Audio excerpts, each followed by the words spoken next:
राजा की नजर से शिवाजी को भी देखिए। औरंगजेब अकबर और शिवाजी के सामने कहीं नहीं खड़ा होता। कबीरा खड़ा बाजार में लिए लुगाटी हाथ, जो घर जा रहे आप ना सो चले हमारे साथ। इस देश के हर युवा को चाहिए, हर युवा को गीता पढ़िए, कुरान पढ़िए, बाइबल पढ़िए, डेली डेली।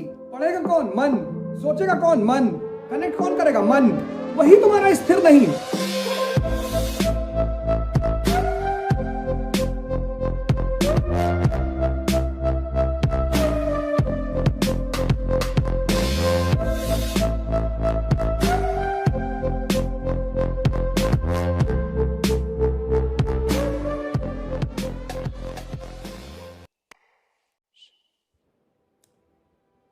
पर्सनैलिटी की दृष्टि से अगर देखें तो शिवाजी औरंगजेब से बहुत महान है, उसमें कोई दो राय नहीं है।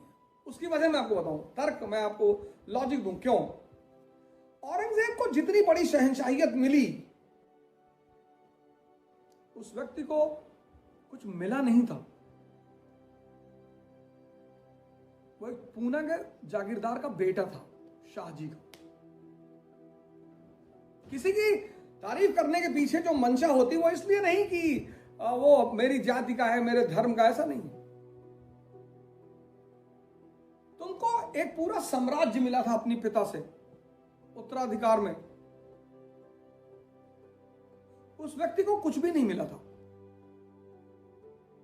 वो सेल्फ मेड मैन है खुद से। ऐसे आदमियों की बड़ी तारीफ होती है।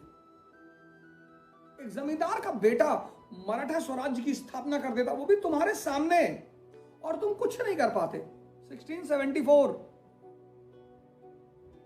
बड़ा जबरदस्त कैरेक्टर है शिवाजी का, बहुत जबरदस्त कैरेक्टर। उसको भी आप हिंदू मुसलमान की नजर से मत देखिए, राजा की नजर से देखिए। राजा की नजर से शिवाजी को भी देखिए, ब्यूरोक्रेट की नजर से देखिए। हिंदू मुसलमान देखेंगे फंस जाएंगे फिर आप। जैसे और अकबर है, महान है, कुछ नहीं मिला विरासत में। औरंगजेब अकबर और शिवाजी के सामने कहीं नहीं खड़ा होता, होता ही नहीं, होता ही नहीं। जिसको विरासत इतनी महान मिली हो और उस पूरी विरासत को वो डुबो दे,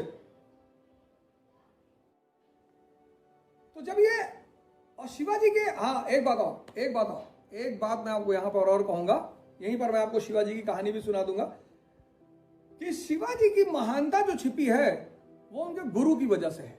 गुरु रामदास। मैं महाराष्ट्र जाता हूं, पुणे जाता हूं, तो वहां बड़े सारे दुकानों में, घरों में मैं फोटो देखता हूं शिवाजी की, कि गुरु रामदास बैठे हुए हैं सिर्फ लंगोट पहनकर, और शिवाजी खड़े हैं। सर, इस संस्कृति की, भारतीय संस्कृति की सबसे महान चीज है यहां के संत। अरे यार, एक दो नकली निकल गए, तुम्हारे पास 500 का 1 लाख रुपया है, 2 नोट नकली निकल गए, सब फेंक दोगे? ये तो पश्चिम की बहुत बड़ी साजिश। मैं इस साजिश पर भी आपसे बात करूंगा। तो वेस्टर्न लोगों को यह बात पता चल गई थी कि हमारे देश में साइंटिस्ट, हमारे यहां ज्ञान का पहला पैरामीटर क्या है कि पहले हम मन को जीतना सिखाते हैं। पढ़ेगा कौन? मन। सोचेगा कौन? मन। कनेक्ट कौन करेगा? मन। वही तुम्हारा स्थिर नहीं है। मैं आजकल एनसीईआरटी का प्रोग्राम शुरू किया हूं, C cube, concept consolidation and connectivity. पढ़ा नहीं रहा हूं, मैं सिखा रहा हूं। इस देश के हर युवा को चाहिए, हर युवा को, हर व्यक्ति को चाहिए कि वो किसी ना किसी संत से अपने आप को जोड़े। और संत से सिर्फ एक ही चीज ली जा सकती है, ज्ञान। अगर तुम्हारा संत तुम्हें प्रलोभन दे रहा है कि तुम्हारे सिलेक्शन दिलवा दूंगा, तुम्हें गाड़ी खरीदवा दूंगा, तुम्हें बंगला बनवा दूंगा, समझ लो गलत आदमी है। क्यों? जो तुम्हारे पास है ही नहीं, वो हमें क्या दिलवाओगे? बुद्ध ने किसी से कहा, महावीर ने किसी से कहा, नानक ने किसी से कहा।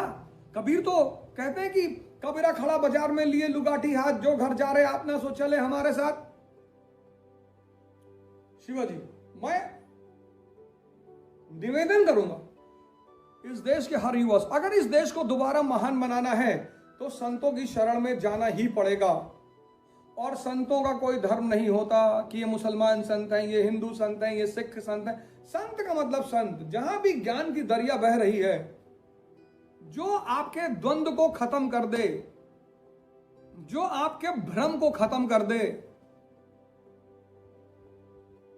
इसलिए मैं सबसे निवेदन करूंगा अपने अपने हिसाब से, लेकिन संतों की शरण में रहिए, संतों का साहित्य पढ़िए, गीता पढ़िए, कुरान पढ़िए, बाइबल पढ़िए डेली डेली।